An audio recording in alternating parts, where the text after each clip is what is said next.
Boa noite. Todos sejam bem-vindos. Aceitem o acolhimento que nos traz muita alegria. É muito bom quando a gente chega numa casa no propósito de aprendermos a nos tornar servidores do Cristo e deparamos com a plateia em busca também de servir. Nossa mesa hoje está composta por nossa irmã Claudenice, que vai fazer a prece final. Dona Maria, que é uma das veteranas do SELEC, fará a prece inicial. Eu estou na direção VDG. E nosso querido irmão da Federação Espírita Pernambucana, nosso Antônio Carlos Tauá, vai nos presentear mais uma vez com essas pesquisas e a busca de trazer para a gente sempre informações tão necessárias para que a gente possamos nos melhorar. Sem mais, para o momento, vamos ouvir a prece com nossa irmã Claudenice. Boa noite a todos. Que a paz de nosso Senhor Jesus Cristo esteja com todos nós, hoje e sempre. Vamos fazer aquela prece que Jesus nos ensinou, né? É maravilhosa, né? Então, vamos dizer assim: Pai nosso que estás nos céus, santificado seja o vosso nome. Venha a nós o vosso reino. Seja feita a vossa vontade, assim na terra como nos céus. O pão nosso de cada dia nos dais hoje. Perdoai as nossas ofensas, assim como nós perdoamos aquele que nos tem ofendido. Não nos deixeis, Senhor, cair em tentação, mas livrai-nos, Senhor, de todos os males. Porque só de vós é o reino, é o poder, é a vida eterna para todo sempre, assim seja. E muito obrigado. Em nome de Deus, Jesus, Maria de Nazaré, nossa mãe espiritual, Fabiano de Cristo, mentor da nossa casa de oração e trabalho, rogamos a permissão da espiritualidade amiga para dar por iniciada a reunião da noite de hoje. Com a palavra, nosso irmão Tauá. Meus irmãos, minhas irmãs, boa noite. Que Jesus nos abençoe por esta oportunidade, mais uma vez, de voltarmos a esta casa de oração e trabalho, para que a gente possa estudar um pouco mais dessa doutrina maravilhosa. Essa doutrina que é um sol em nossas vidas, que vai amanhecendo o nosso espírito, iluminando o nosso caminho, restaurando nossas vidas. Segundo Martins Peralva, divulgar a doutrina espírita é acender a esperança, a luz da esperança no coração das criaturas. E todas as vezes que eu tenho a oportunidade, a primeira lâmpada que se acende é na intimidade do meu coração. E o meu coração fica em festa, porque segundo André Luiz, toda reunião espírita, toda reunião evangélica como essa, é um banquete espiritual. Bem antes de nós chegarmos aqui, os bons espíritos já prepararam este ambiente, colocando cordões vibratórios para nos proteger daqueles espíritos que vêm em condição mais necessitada do que a nossa. Falange de espíritos vem aqui para também nos favorecer, preparar este momento que é glorioso na nossa vida. Então, feliz daquele que aqui está, depois de um dia de dificuldades naturais, depois de tantos obstáculos que nós tivemos para chegar aqui, mas graças a Deus, aqui estamos para estudar este momento que é os milagres do Evangelho, segundo a Gênesis, capítulo 15. Para que a gente possa entender Jesus, que é justamente o que nós vamos falar hoje, sobre os milagres que tem no Evangelho, que é referente aos milagres de Jesus, é preciso que a gente tenha uma noção realmente de quem é Jesus. Embora com as nossas limitações, na verdade é uma ousadia muito grande, com a nossa pequenez, querer passar para vocês e explicar quem é Jesus. Na verdade, a dificuldade é muito grande. Mas Ernest Renan, imortal da Academia de Paris, Academia de Letras de Paris, um homem materialista, numa obra fantástica dele chamada Nazareno, ele explica a grandeza de Jesus e diz que Jesus foi um divisor de água aqui na terra. Antes de Jesus, vários outros seres vieram aqui na terra para trazer a mensagem de Deus, mas nunca pisou aqui na terra um ser semelhante a Jesus. Jesus é o maior de todos. Jesus veio trazer a experiência em pouco tempo, vivenciada do amor que todos nós teremos que traçar para um dia conseguir a felicidade plena em nosso coração. Mais de 5.000 obras, biografias de Jesus existem na terra. E Jesus não escreveu nem uma letra sequer. Este homem simples que veio trazer para todos nós a esperança, nós que estamos aqui habitando mundos de provas e expiações e que necessitamos de compreender realmente o que é que estamos fazendo aqui, porque sofremos e a esperança que nós temos no futuro que nos aguarda. Um dia de sábado em Cafarnaum, quando Jesus veio começar o seu trabalho fantástico aqui na terra de divulgação do amor, a população estava ansiosa, porque João Batista tinha falado, já anunciado a vinda daquele que viria fazer o batismo com o Espírito Santo e não com água, como João Batista fazia. E aquele sábado, um sábado diferente, no ar as pessoas sentiam algo diferente, porque disseram que o Messias viria naquele dia. E naquela casa de Simão Pedro, várias pessoas abarrotadas, leprosos, pessoas obsidiadas, cegos, paralíticos, estavam ali, todos ali, naquela casa apertada, esperando o momento glorioso, que era a chegada do Divino Mestre para aqui a terra. Quando pela porta que dava para o mar, entra aquele homem magro, 1,76 m, 78, cabelos cor de ouro velho, dividido ao meio, encaracolado, se confundindo com a sua barba tipo nazareno que ornamentava o seu peito. Seus olhos, segundo Divaldo Franco, eram 2 pedaços de céu azul. Quando aquele homem chega, é um silêncio total naquela casa.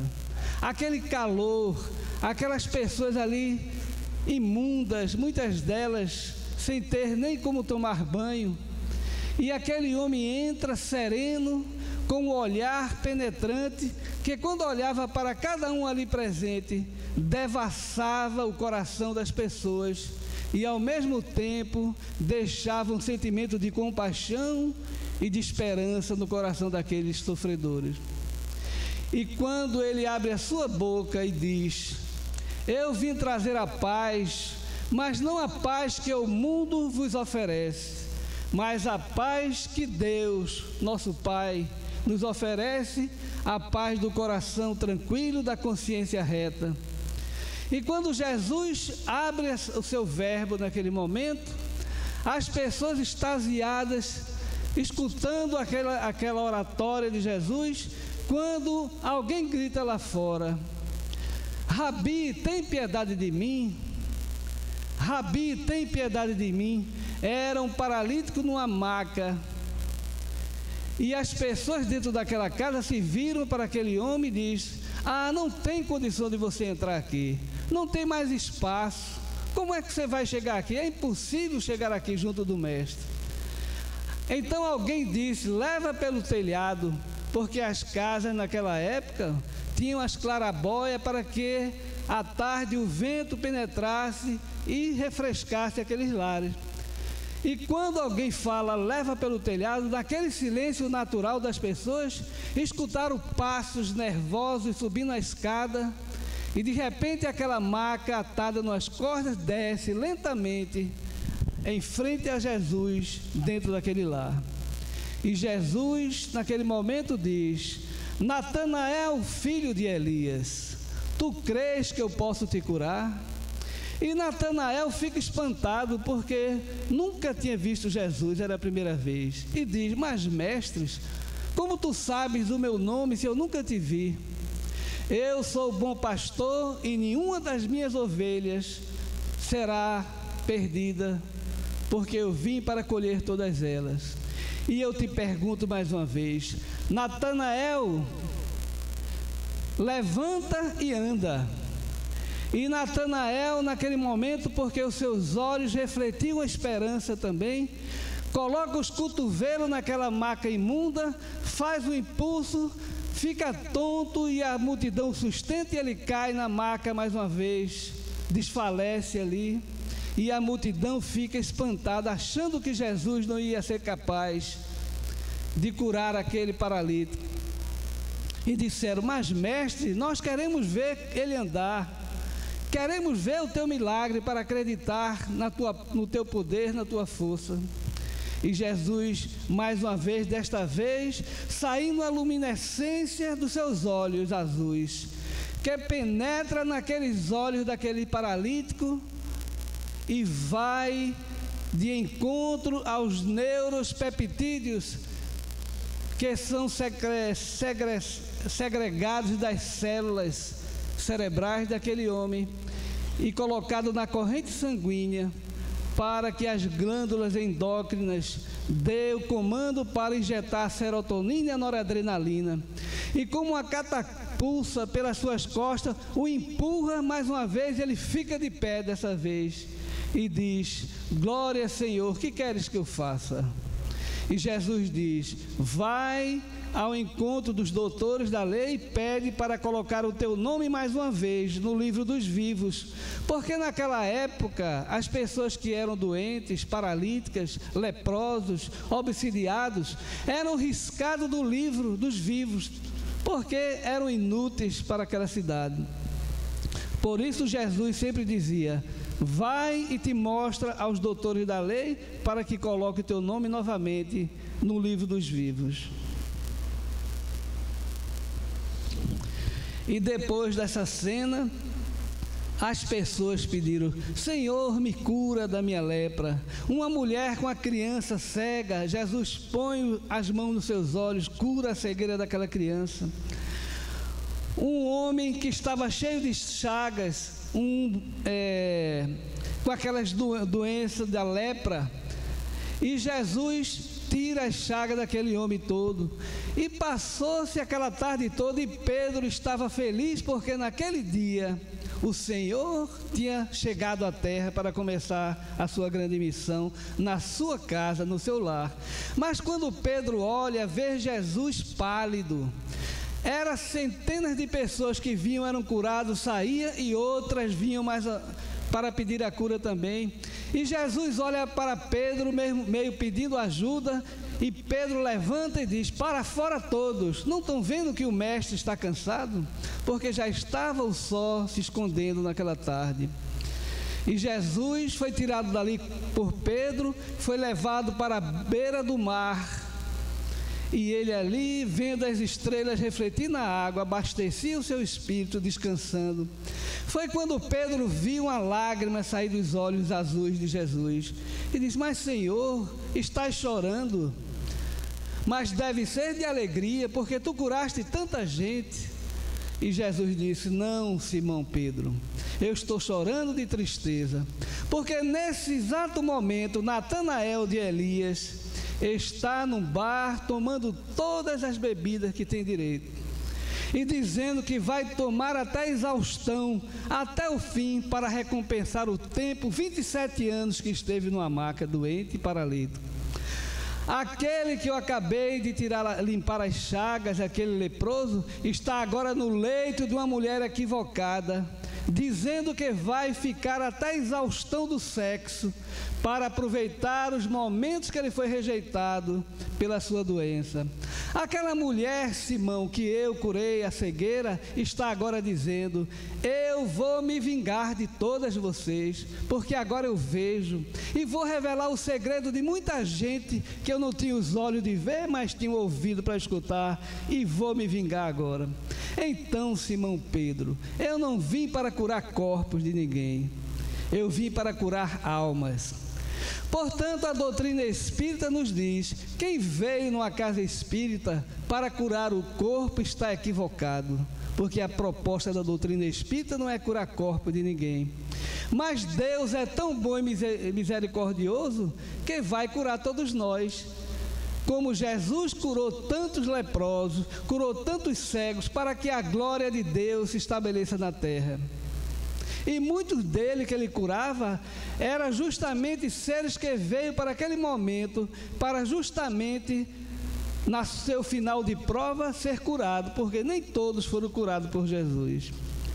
Então Jesus é esse ser que nós estamos aqui vivenciando hoje na terra, num momento tão histórico quanto aquele que ele veio há 2013 anos atrás. Jesus está presente hoje nos nossos dias, de uma forma mais dinâmica, de uma forma onde hoje nós temos a internet, onde hoje nós temos o ser humano dando um grande salto na intelectualidade, a ciência debruçada pelas experiências, comprovando os ensinamentos e os milagres de Jesus, que na verdade não são milagres, são uma lei que se cumpre aqui na terra naturalmente, a qual a doutrina espírita, no seu caráter científico, vem comprovar todos esses milagres de Jesus. Jesus, como homem, tinha a organização dos seres carnais, porém, como espírito puro, desprendido da matéria, havia de viver mais da vida espiritual do que da vida corporal, de cujas fraquezas não era passível. Ele vivia no mundo espiritual. Jesus tinha o poder de penetrar, de conhecer as pessoas, de antecipar as coisas, de se locomover, sair de um momento que ia ser preso e ninguém sabia onde ele estava, se transfigurar, por isso ninguém conseguia pegá-lo. Ele pregava o evangelho no meio da multidão e quando os guardas vinham, ninguém via onde Jesus estava, porque ele já se transportava.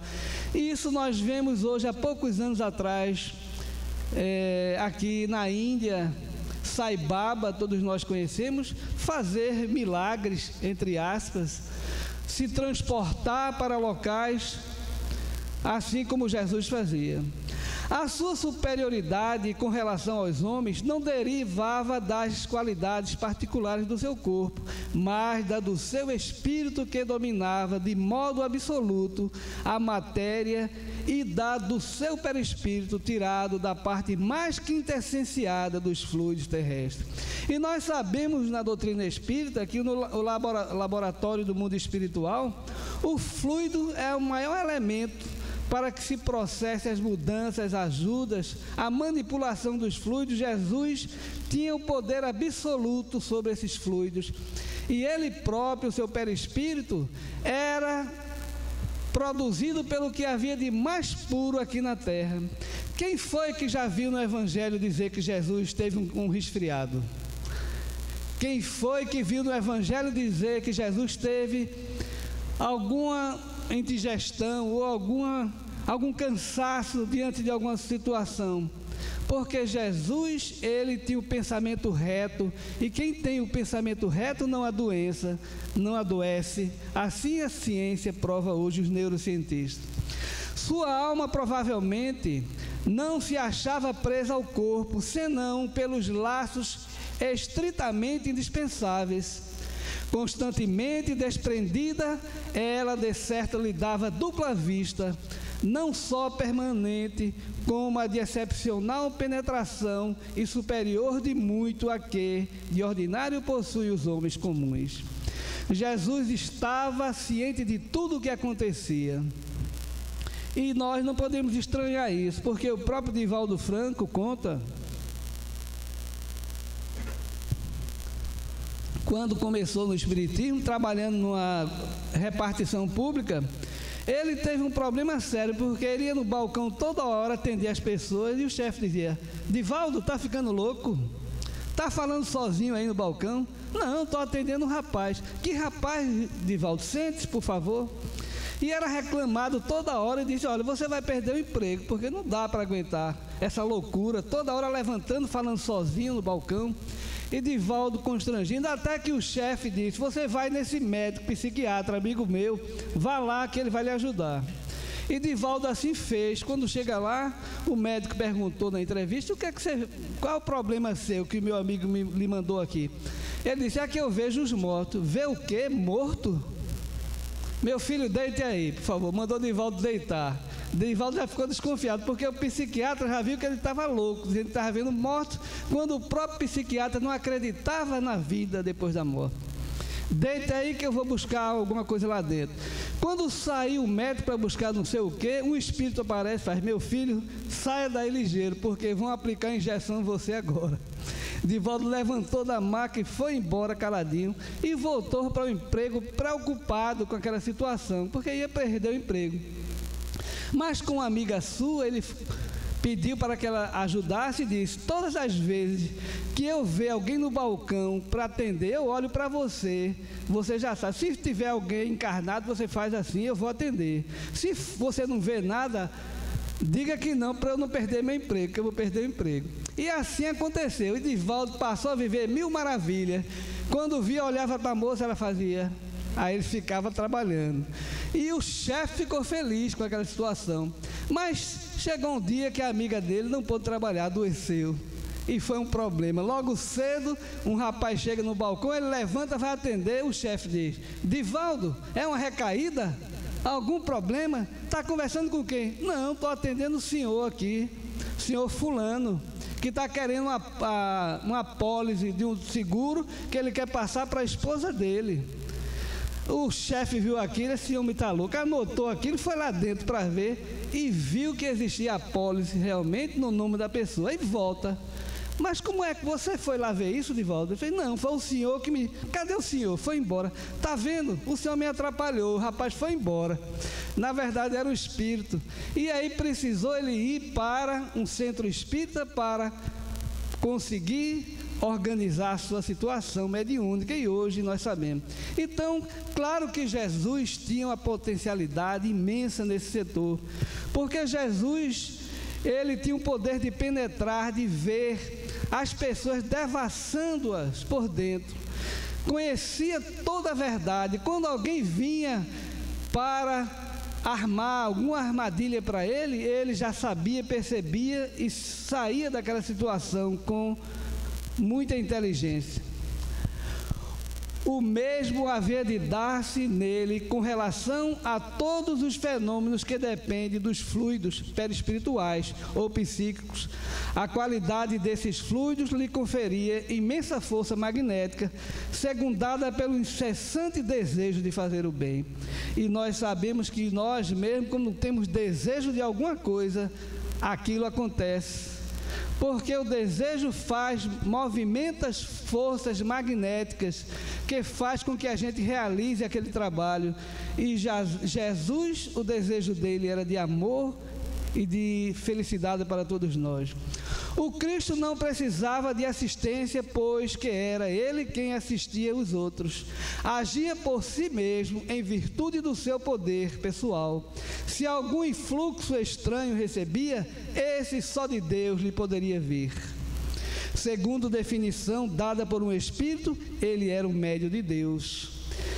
Jesus, o governador do planeta, quando a Terra se desprendeu do Sol, há 5 bilhões e 500 milhões de anos, Jesus já era um ser crístico.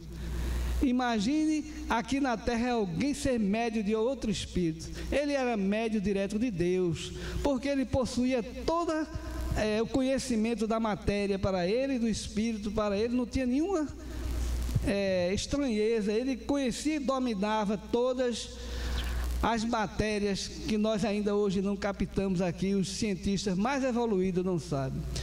Os milagres do Evangelho segundo o Espiritismo, nós sabemos que milagre na verdade não existe. Sonhos, na verdade, essa matéria de hoje, isso era para ser um seminário, porque é muito milagre de Jesus. Então eu fiz uma garimpadazinha para poder dar tempo, que nós temos pouco tempo. Então, vocês entendam, por favor. Os sonhos mesmo, todos nós sonhamos. Temos experiências de pessoas receberem aviso nos sonhos, e nós também já recebemos. Quantos avisos já recebemos no sonho? José diz no Evangelho, foi avisado por um anjo que ele apareceu em sonho e que ele aconselhou fugisse para o Egito com um menino. Durante o sono é quando o espírito desprendido dos laços da matéria entra momentaneamente na vida espiritual, onde se encontra com os que lhes são conhecidos. Todos nós fazemos isso naturalmente, todas as noites nos desprendemos do nosso corpo e vamos ter com os espíritos, vamos nos encontrar com amigos vivos também, que moram até em outros planetas, em outros países. Por exemplo, no Japão, podemos ter amigos íntimos no Japão, parentes nossos que reencarnaram lá, e à noite a gente se encontra e não sabe, porque o espírito vai em busca. O assassino cruel que está meditando assassinar alguém, quando deixa o corpo, ele vai se juntar àqueles que vão ajudar naquele assassinato. O homem de bem, quando deixa o corpo, vai em busca de amigos que vão ajudá-lo a fazer o bem também, e assim sucessivamente. Nós vemos mesmo aqui no Brasil Mamonas Assassina, todos nós nos lembramos disso. Um daqueles do conjunto chegou na barbearia e saiu, e na porta voltou e disse: me lembrei de um sonho que eu tive ontem. O avião caía e eu morria, e sorriu daquilo e saiu. Aquilo foi um sonho premonitório, foi um sonho, um aviso para ele. E quantas pessoas nós sabemos disso? Porque nós temos essa possibilidade. Aqui nesse momento, aquele que der um cochilozinho e estiver pensando naquele pudim lá na geladeira, se tiver um médio vidente, vai ver você na geladeira futucando. Porque numa fração de segundo a gente se desprende e vai. E isso não é novidade, porque 400 anos antes de Jesus, Sócrates já dizia: onde o meu pensamento está, o meu espírito está lá. Então não é o espírito que está inventando. Isto é uma matéria que a humanidade já conhece há muito tempo. E Jesus tinha todas as qualidades sublimes nesse sentido. É com frequência nessa ocasião que os espíritos protetores aproveitam para se manifestar a seus protegidos e lhes dar conselho mais direto. São numerosos os casos de avisos em sonho, porém não se deve inferir daí que todos os sonhos são avisos, nem ainda menos que tem uma significação tudo o que se vê durante o processo do sonho, porque o sonho, o livro dos Espíritos já diz, quem quiser interpretar sonho vai se tornar ridículo. Os próprios Espíritos dizem, porque nós não temos condição de saber realmente o que é que o sonho definir, porque o sonho, muitas vezes a gente não sai nem do corpo e está sonhando, não é verdade? A gente fala com uma pessoa e a pessoa está longe, sonhando longe. Às vezes um vai dormir e fica sentado na cama, o perispírito, sonhando com os problemas que teve o dia a dia. Por isso que nós sonhamos muito com o problema que aconteceu durante o dia. Às vezes uma dívida nossa, a gente começa a sonhar com aquela dívida. E muitas vezes nós sonhamos e saímos realmente e vamos para a pátria espiritual. Outras vezes nós vamos buscar nos nossos arquivos, guardado no nosso ser imortal, buscando experiências vivenciadas, e nos vemos fazendo coisas que nós pensamos, meu Deus, como é que eu faço uma coisa dessa? Se é um momento que a doutrina espírita aqui na Terra explica de forma científica o sonho, de forma científica esse processo desse conhecimento da vida espiritual. Na entrada de Jesus em Jerusalém, perto do Monte das Oliveiras, Jesus enviou 2 dos seus discípulos, dizendo-lhes: ide a essa aldeia que está à vossa frente, e lá, chegando, encontrareis amarrada uma jumenta e junto dela o seu jumentinho. Desamarrai-a e trazei-mos. Se alguém vos disser qualquer coisa, respondei que o Senhor precisa deles e logo deixará que os conduzais. Veja o poder de Jesus. Quilômetros a cidade estava uma poeirazinha distante. Ele no Monte das Oliveiras, vendo lá de baixo, disse: vá lá que tem uma jumentinha com um filhotezinho. E as pessoas já sabiam que aquela jumenta seria pedida, porque foi avisado em sonho antes daquela família que o Messias viria buscar o jumentinho para entrar em Israel. Vejam só como ele tinha o poder de conhecer. E nós vemos a felicidade do jumento de levar Jesus no ombrinho, né? Já pensou levar um ser tão importante? Deu uma risada dessa. Eu trouxe essa imagem bonita por isso. Então nós vamos ver que a grandeza de Jesus é maior do que nós imaginamos, porque nós não temos a capacidade de avaliá-la totalmente. O beijo de Judas, por exemplo: levantai-vos, vamos que já está perto daqui aquele que me há de trair. Ainda não acabara de dizer essas palavras, e eis Judas, que um dos 12 chegou, e com ele uma tropa de gente armada de espada e paus, enviada pelos príncipes dos sacerdotes e pelos anciãos do povo. Logo, pois, se aproximou de Jesus e lhe disse: mestre, eu te saúdo, e o beijou. E todos nós já sabemos dessa história, mas Jesus já tinha consciência disso. Era um ser que tinha total consciência. Como na pesca, a Gênesis explica que aquilo não é milagre. Jesus tinha o poder de ver onde tinha peixe naquele local. Ele penetrava e via ali, perispiritualmente, entrava e via onde estava o cardume de peixe. Não era milagre, porque a gente acha que é milagre, porque não conhecia. Avança para o mar e lança as tuas redes de pescar. Respondeu-lhe Simão: mestre, trabalhamos a noite toda e nada apanhamos. Contudo, pois que mandas, lançarei a rede. Tendo-a lançado, apanharam tão grande quantidade de peixe que a rede se rompeu. Porque Jesus tinha o poder de penetrar e ver realmente tudo o que acontecia no mundo material e no mundo espiritual, principalmente.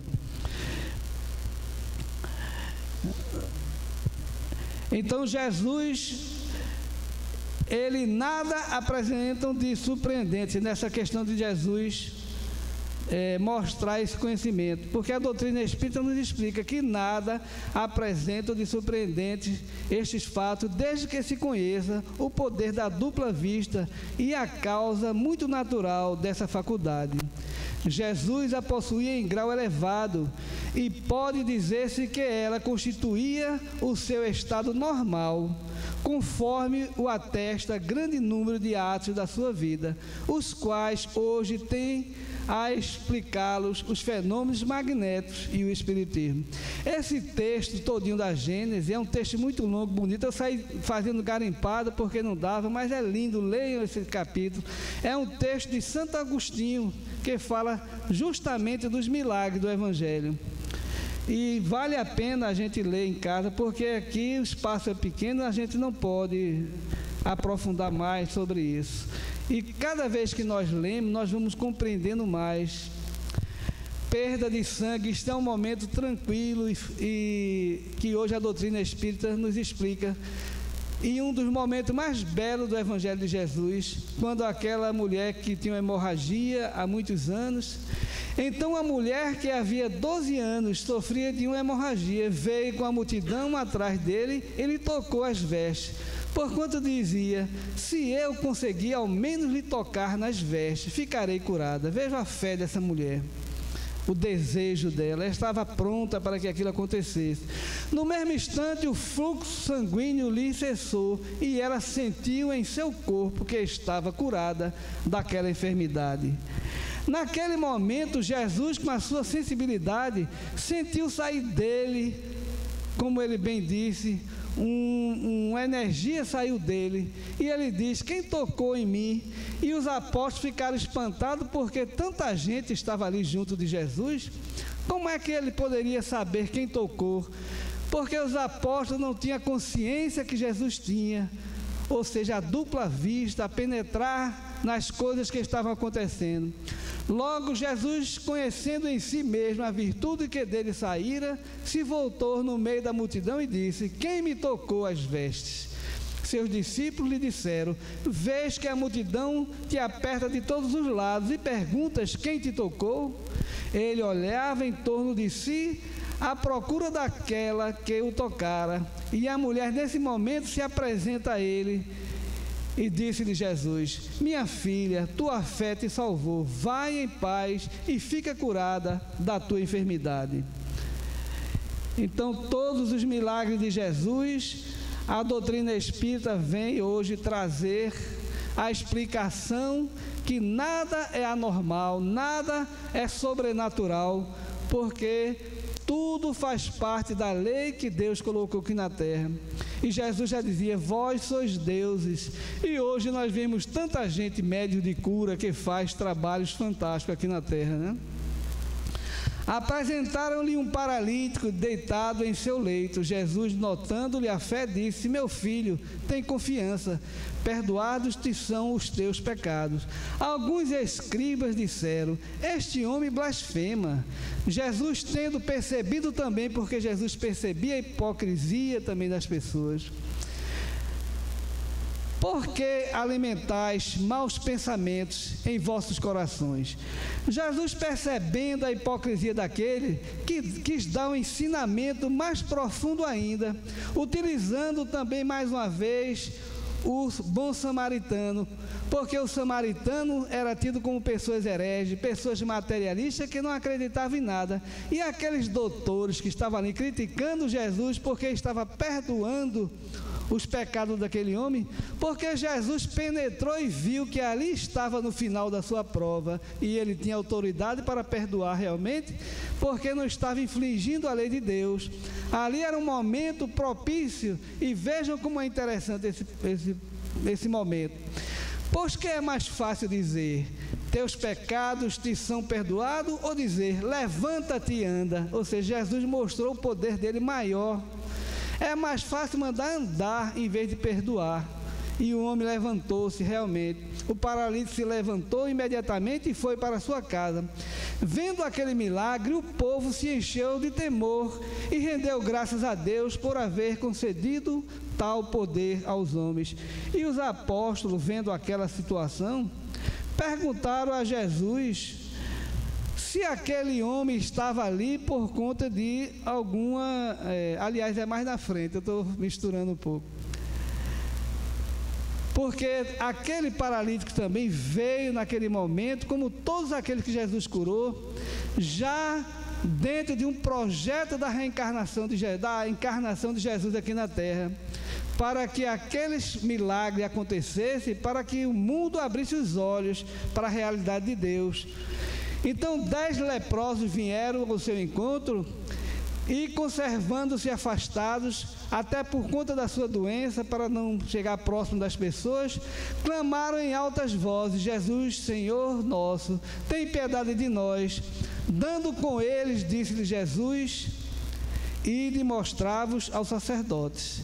Quando iam a caminho, ficaram curados. Mas desses 10, apenas um voltou para agradecer a Jesus, porque nós somos assim, infelizmente, feito aquele Natanael de Elias no começo, quando nós vimos aqui, que depois que ficou curado da paralisia, voltou para o mundo.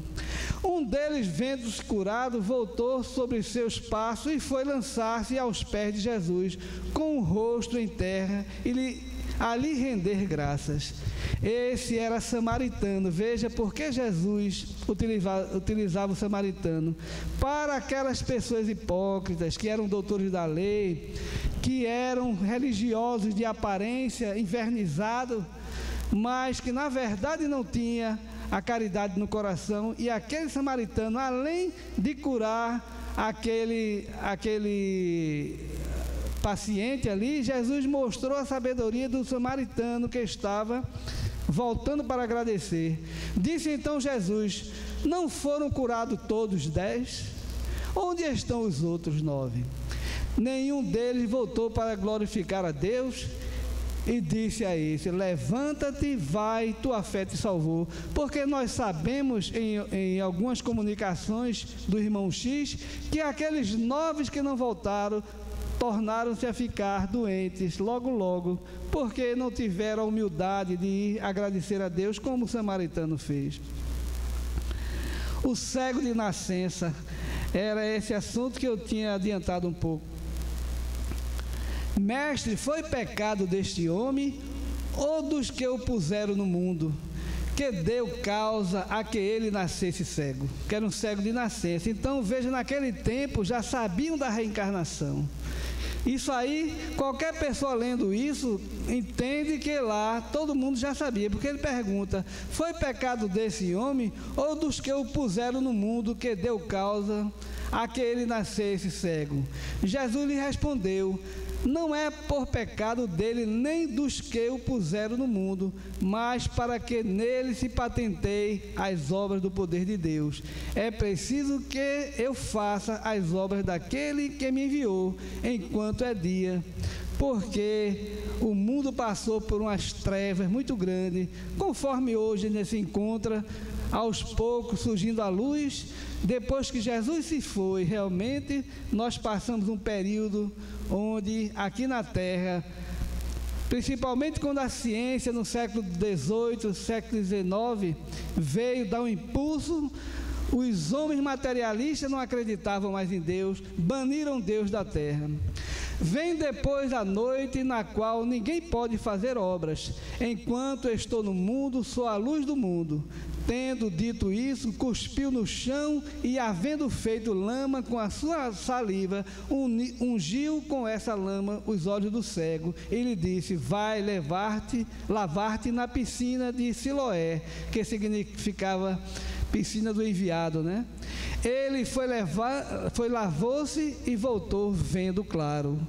Mais uma cura de Jesus, realizando de uma forma natural. O objetivo das numerosas curas operadas por Jesus é o de curar as nossas almas. Nós já sabemos disso, nós já falamos sobre isso e a ciência tem nos mostrado. De todos os fatos que dão testemunho do poder de Jesus, os mais numerosos são: não há como contestar as curas. Queria ele provar dessa forma que o verdadeiro poder é o daquele que faz o bem, que o seu objetivo era ser útil e não satisfazer a curiosidade dos indiferentes por meio de coisas extraordinárias. E eu me lembro que certa vez eu fui visitar um amigo que estava tuberculoso no Sancho. Eu era espírita de meia tigela, podemos dizer assim, que foi no começo do espiritismo. E eu fui visitar esse amigo e ele ficou espantado. Mas você foi o único que teve coragem de me visitar. Eu logo vi que você é espírita. E eu estava ali prendendo a respiração, porque eu entrei e prendi a respiração. Falava, quando eu estava faltando ar, eu, dá licença, saía lá fora, respirava e voltava, na hipocrisia da minha visita. E quando saí daquele hospital, passei a sentir uma dor no peito. Eu digo: meu Deus, peguei tuberculose. E fiquei preocupado a semana toda. Comecei a ter febre no final da tarde, frio, uma tosse seca, e eu estava certo que estava tuberculoso. Já estava em casa separando meu copo, porque eles têm que separar o copo para ninguém pegar, né?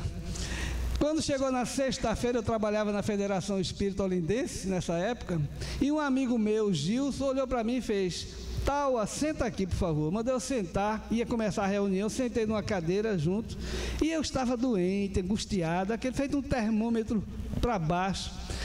Foi quando ele me deu um passe, e algo saiu de mim, como uma casca, e eu fiquei bom na hora. Eu digo: meu Deus, que milagre, o que aconteceu aqui agora? Mas eu ia perguntar ao meu amigo Gilson, ele foi fazer a palestra, eu não consegui. E eu aguardei no final da palestra, eu disse: mas Gilson, o que foi que aconteceu?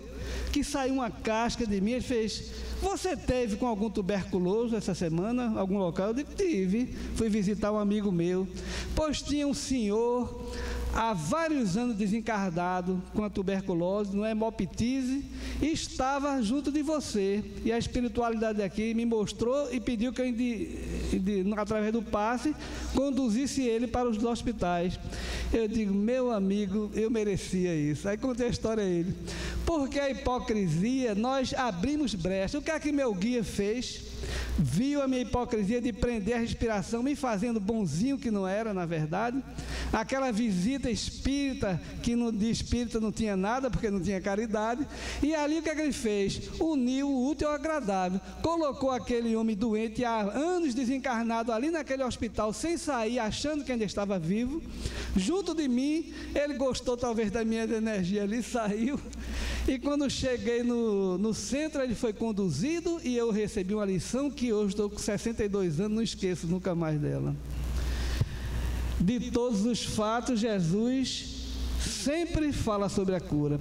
E nós vemos essa frase de Allan Kardec: se hoje as religiões, os dirigentes das religiões, sem querer menosprezar nenhuma religião, porque nós sabemos que toda religião é sagrada, merece o nosso respeito e estão na terra necessariamente, porque onde estariam tantos evangélicos se não tivessem as igrejas evangélicas?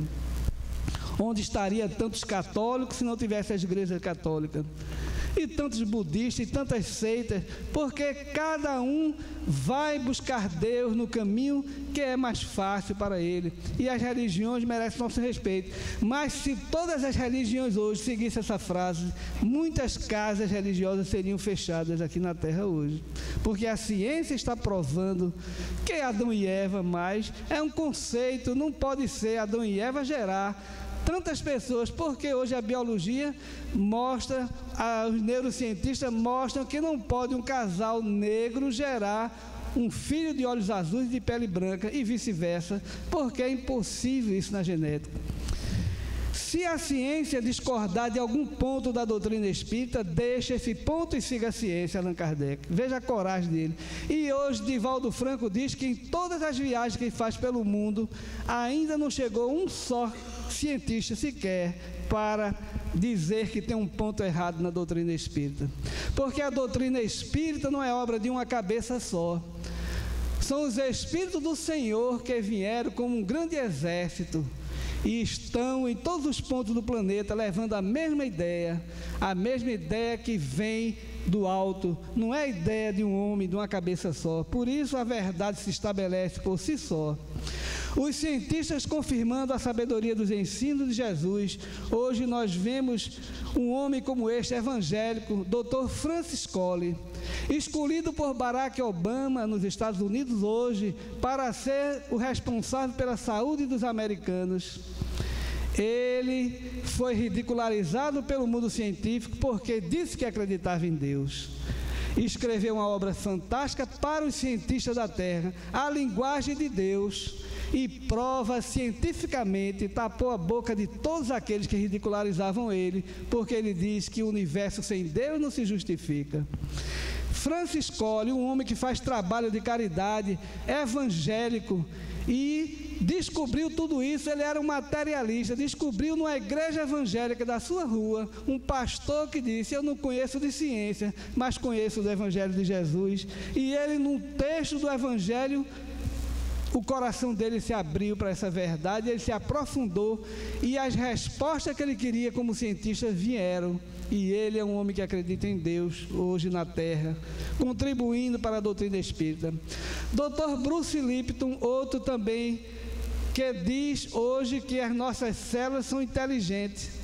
Nossas células, segundo o Dr. Bruce Lipton, ele diz que é feito um cachorrinho, que nós dizemos: senta, senta, pega, pega, corre, corre.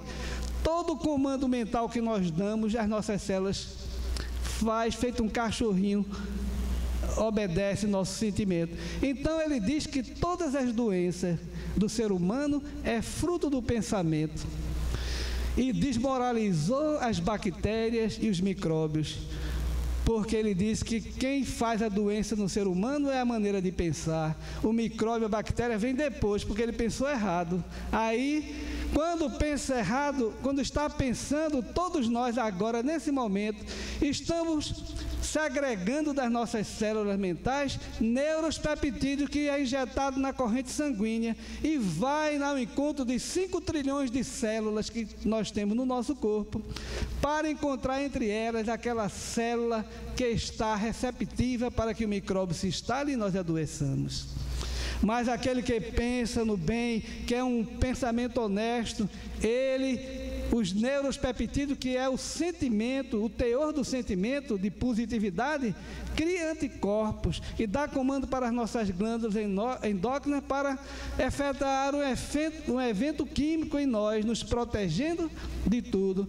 Quando nós pegamos um resfriado, faça uma retrospectiva, se não foi uma notícia ruim que você recebeu, ou foi uma conta que não deu para pagar, ou foi um susto que você tomou, basta uma topada, o carro lhe atropelar, você toma um susto, perdeu as guardas, porque você lançou um sentimento de medo, e ali está um elemento circulando no seu corrente sanguínea para levar a doença. Existe uma obra, A Biologia da Crença, é um livro deste homem, fantástico. Ele mostra de uma maneira fácil de entender como funciona. Se a gente hoje fizer um exame e não tiver nenhuma doença e começar a pensar, acho que estou doente, 6 meses depois, faça o exame que você está doente mesmo, porque você programou a doença, ou nós programamos a doença. Este homem fantástico, brasileiro, veio aqui também em Recife, já pelas 3 vezes, eu acho.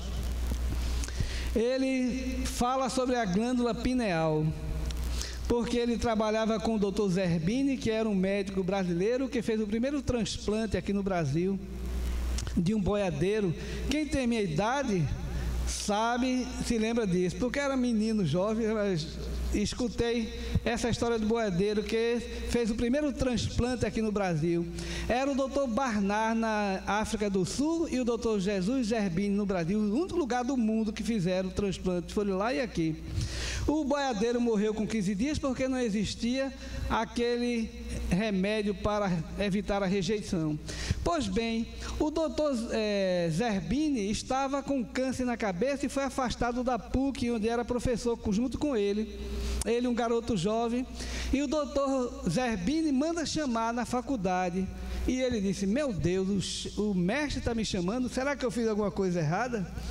Quando chega lá, o Dr. Zerbini diz: meu amigo, Dr. Sérgio, eu estou admirado com o seu trabalho, muito bonito. Eu quero pedir um favor, que você faça minhas 2 aulas que eu deixei de fazer na PUC, porque daqui da UTI eu não saio mais, porque eu tenho um câncer na cabeça, um tumor, e não vou sair daqui. E assim aconteceu. Ele, com muita honra, fez as aulas que faltavam. Mas 3 anos depois, ele está no apartamento dele em São Paulo, segundo ele mesmo conta, fritando um ovo no kitnet, num apartamento simples como ele vive, e se materializa dentro da sua cozinha o Dr. Jesus Zerbini e outro professor que tinha falecido também na faculdade, amigo dele, que conversava muito com ele. Ele toma um susto, vê 2 defuntos na sua frente. Meu Deus, é um psiquiatra com 2 defuntos, se eu for dizer, vão dizer que eu sou louco mesmo. E o Dr. Zerbini disse: Dr. Sérgio, nós estamos aqui para mostrar a imortalidade do ser e a sua necessidade de estudar a glândula pineal. Eu falei: mas eu estudar a glândula pineal? Eu vou dessecar cadáver de novo? Não posso. Estude a glândula pineal. E se desintegraram na cozinha. E ele ficou: meu Deus, não vou contar para ninguém, porque já dizem que eu sou louco, psiquiatra louco, que acredito nos espíritos. E dizer que vi um defunto aqui materializado. Calou-se, certo dia ele vai no centro, encontra uma professora lá da PUC e ele vê: professora, a senhora aqui também no centro espírita? Doutor, estava à sua procura, porque nós fundamos um trabalho na PUC e o senhor já está lá como diretor, porque não tem outra pessoa para preencher essa cadeira. Mas que cadeira?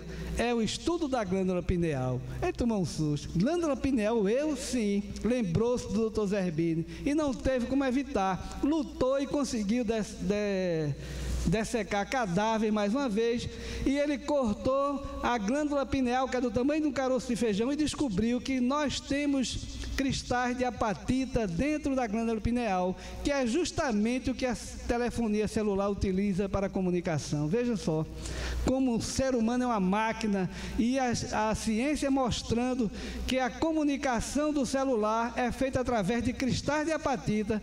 Quanto mais cristais tiver na glândula pineal, melhor a mediunidade de cada um de nós. Chico Xavier tinha uma usina de apatita, com certeza, porque era um ser inigualável.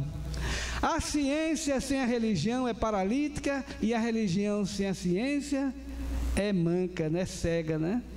Vejam, meus irmãos, um homem como Albert Einstein, que foi receber o prêmio Nobel pela sua inteligência, e foi mandado esperar numa esquina lá na cidade onde ele estava, em Nova York, que um carro ia pegá-lo para levar, para ele receber as honras do seu prêmio. E ele lá na esquina, um homem motorista na limusine passava, viu um homem tão mal vestido, tão pobre, que disse: não, esse não pode ser doutor Albert Einstein. Passava, e doutor Albert olhava: não, essa limusine não é para mim, tem que ser um carro menor. E ele deu 3, 4 voltas, viu que não via ninguém, foi embora o motorista. E ele, como era um homem muito cuidadoso, disse: dá para eu ir andando, e foi. Quando chega lá para receber o prêmio, quem está lá? O motorista.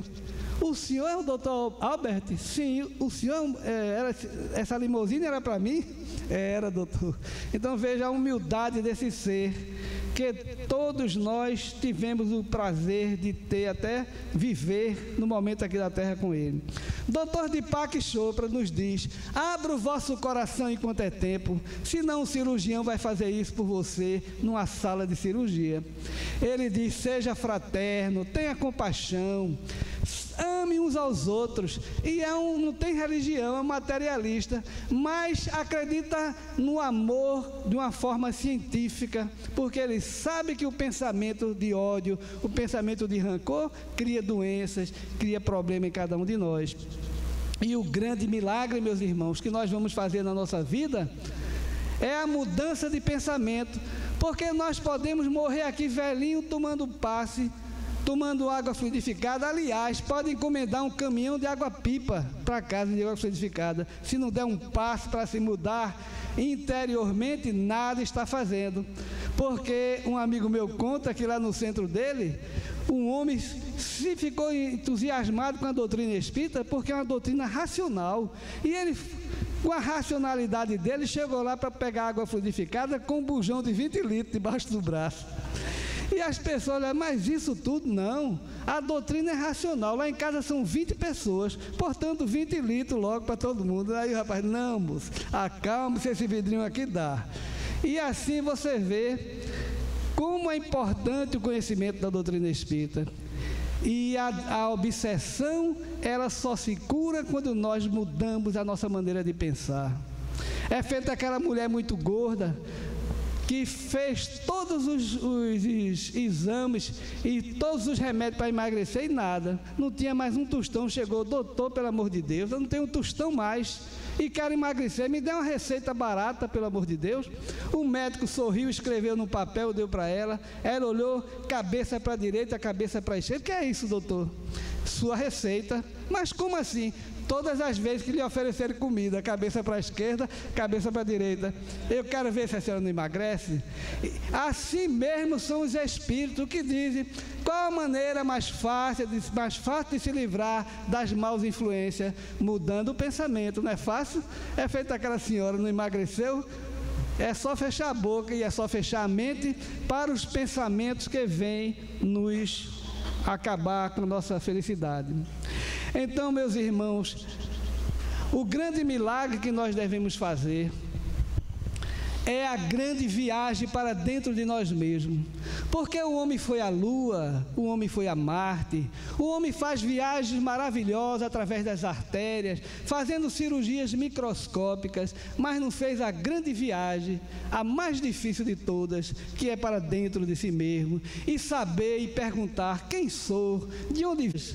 A felicidade virá, a paz brotará dos nossos corações, mesmo em meio ao caos, porque é do pântano que floresce o lótus. Nós somos aqueles que renegamos o Cristo, e é chegada a hora de reconhecê-lo como divino pastor.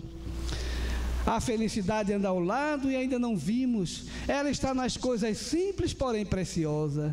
No ar que respiramos, no alimento que nos mantém vivo, no movimento do corpo, no choque das emoções com as pessoas no dia a dia, no nosso lar.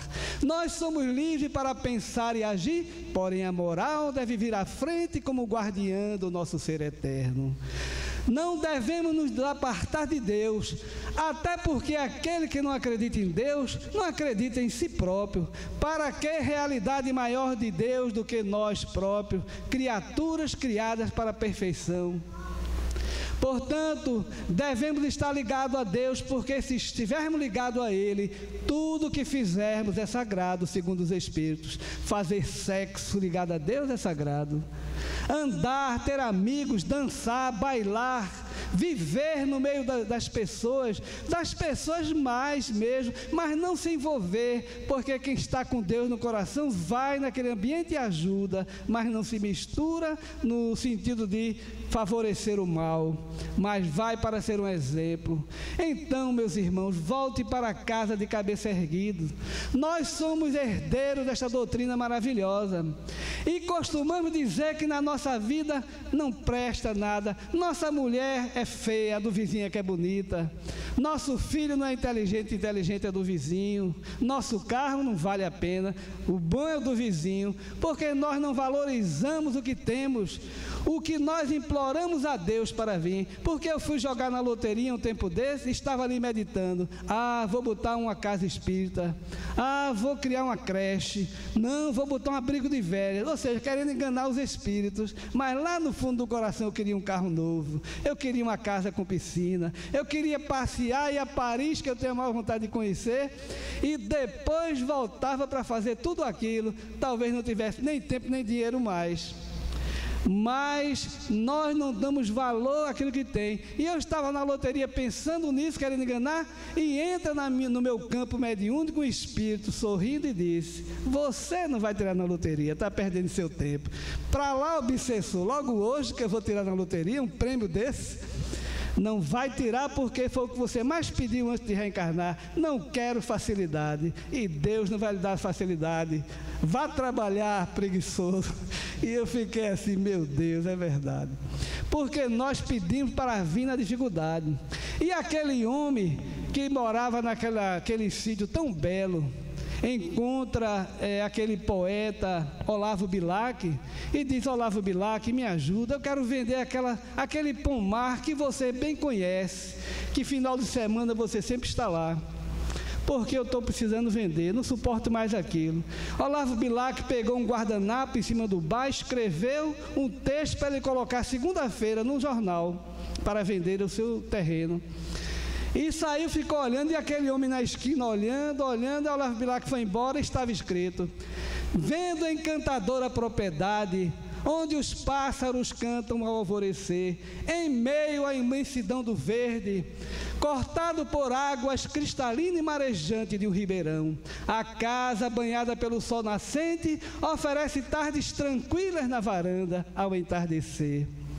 E 15 dias depois, Olavo Bilac encontra esse homem e faz: vendeu, amigo, o terreno? Vendeu o quê, Olavo Bilac? Nunca mais eu vendo esse tesouro que você me mostrou. E assim somos nós. Nós temos coragem para tudo, coragem para enfrentar até de morrer. Feito aquela poesia também que diz assim: chovia quase que torrencialmente, e um casal já bem velhinhos trocavam juras contente.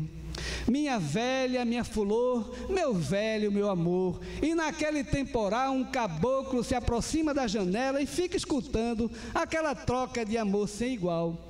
Eu te juro, minha véia, se a morte vier te buscar, eu vou pedir para ela para ir no teu lugar. Oxe, velho, assim digo eu que vou no lugar teu. Não, velhinha, minha sorte, eu vou pedir para ela e vou pedir na capela, leva o velho primeiro, morte. E o caboclo, que escutava aquele maior trela-trela, resolveu dar um bufete bem no meio da janela e gritou: vamos ligeiro, qual dos dois vou levar primeiro? Aproveita então com sorte, aqui quem fala é a morte. Pense numa corredeira. Os dois quebraram a porta do fundo, saíram naquele aguaceiro, nem bala pegava os dois. Só 3 semanas depois, os dois voltaram do norte com o cabelo arrepiado, os olhos abuticados, e pense no medo da morte. E assim somos todos nós, que é uma poesia muito bela, que retrata essa coragem que nós temos, que na verdade nós temos o instinto de defesa. E é um milagre na vida de cada um de nós, esse instinto de defesa, senão nós íamos atravessar a rua sem olhar. Vejam mesmo que existe a companhia dos Espíritos para nos ajudar, mas também aquele que bebe. Nós vimos ainda há pouco, antes de começar, eu passei aqui uns vídeos que falam sobre a influência da bebida. E quem já viu um bêbado morrer atropelado aqui? É difícil, né? Atravessa a rua, os carros passam, tira fino, vai engateando, como nós vemos na internet, mas chega do outro lado. Agora vai um da gente, bota o pé, o carro mata, não é verdade? Por que isso? Existe uma falange de espíritos ali protegendo aquele bêbado do caneco, porque se quebrar o caneco, como é que vai beber? Mas não estou fazendo apologia a beber para poder atravessar a rua, porque a doutrina espírita nos ensina que nós recebemos a proteção dos bons também para atravessar a rua e muito mais. Porque, meus irmãos, todos nós viemos aqui para crescer, para ser felizes. E aquele que duvidar vai dificultar suas próprias pernas, porque nós hoje temos a ciência, o verdadeiro milagre na terra, mostrando a fé raciocinada para todos nós, a doutrina espírita, que vem nos mostrar Deus de uma forma científica, a fé raciocinada, que nós não temos o que duvidar mais, e passamos a ter a certeza da imortalidade do ser, e passamos a ter o cuidado da nossa procedência, onde nós estivermos, porque nós temos a consciência do mundo espiritual, que está ao nosso redor, a todo instante da nossa vida. Então volte para os vossos lares, meus irmãos, porque a felicidade virá, a paz brotará dos nossos corações, mesmo em meio ao caos, à dificuldade, porque é do pântano que floresce o lótus, porque os Espíritos do Senhor, que são as virtudes dos céus, como um grande exército que se movimenta, desde que dele recebeu o comando, espalham-se sobre toda a superfície da terra. Semelhante a estrelas cadentes, vem iluminar os caminhos e abrir os olhos aos cegos. Em verdade vos digo, são chegados os tempos em que todas as coisas deverão ser restabelecidas em seu sentido verdadeiro, para dissipar as trevas, confundir os orgulhosos e glorificar os justos. As grandes vozes do céu ressoam como som de trombetas, e nesse instante um coro de anjos se reúne e nos convidam ao banquete espiritual que aqui se realiza. Irmãos, que vossas mãos peguem a lira, que vossas vozes se unem num coro divino, derrame vibrações de amor por todos os pontos do universo. Irmãos, a quem amamos, estamos junto de vós, amai-vos também uns aos outros e dizei do fundo do vosso coração, fazendo as vontades de Deus que está no céu, e dizei: Senhor, Senhor, e seremos dignos do reino do céu. Esta mensagem que encerra nosso trabalho na noite de hoje está na abertura do Evangelho segundo o Espiritismo. É a síntese da doutrina espírita ditada por Jesus de Nazaré, este que acabamos de estudar palidamente, os milagres do Evangelho, que na verdade não são milagres, são a lei de Deus que se estabelece dentro do coração puro de cada um de nós, se assim o tivermos. Que Deus nos abençoe, muito obrigado, que a paz continue reinando entre nós. E assim seja. Obrigado, meu irmão. Já está escalado para a próxima, viu? O seminário vem aí, viu? Gente, vamos levar um pouquinho do que ouvimos hoje, né? Vamos esquecer não, né? E assim vamos ouvir a prece de encerramento com a nossa irmã Claudenice.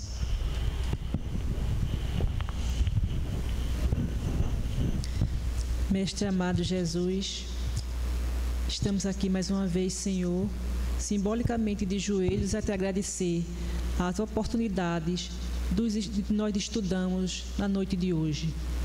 Obrigada, Senhor, pela sintonia maravilhosa que esteve presente em nossos trabalhos. Obrigada pela intuição direcionada ao nosso irmão, que a nós dirigiu essas palavras. Mas principalmente, Senhor, que os ensinamentos hoje aqui derramados direcione nossas atitudes, nos acompanhe em nossos gestos também lá fora. Que a Tua paz, Senhor, esteja presente em nossos corações, em nossos lares e nos acompanhe para nossas casas. E assim, Jesus, em Teu nome, em nome de Fabiano de Cristo, que é o mentor espiritual desta casa, e mais uma vez agradecido, Senhor, pela oportunidade, nós passamos a palavra de prece ao nosso irmão que está à frente dos trabalhos, para dar os mesmos por encerrados. E assim sendo, em nome de Deus, Jesus, nosso amigo e mestre de todos os tempos, rogamos e pedimos a permissão à equipe para dar por finalizado os trabalhos da noite de hoje. Lembramos que o passe é individual, aqueles que estão necessitados aguardem que será todo chamado. Os demais sigam aos seus lares com muita paz, muita harmonia e muito amor, no propósito sempre de conhecer e entender um pouco mais do Cristo. Que assim seja.